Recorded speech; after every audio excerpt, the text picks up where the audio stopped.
অনেক গল্পে দাবি করা হয় গোপাল তার তীক্ষ্ণ বুদ্ধি ও কৌতুক দিয়ে সভাসদদের রাগিয়ে দিতেন।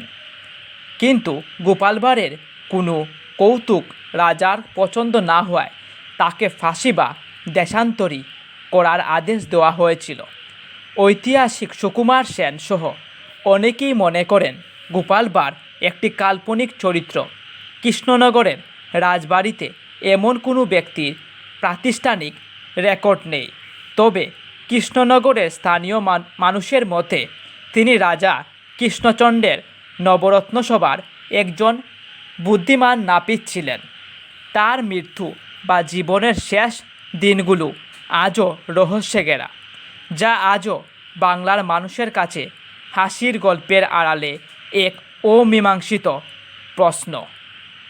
গোপাল ভাঁড় সম্পর্কে আপনাদের কি মতামত অবশ্যই জানাবেন।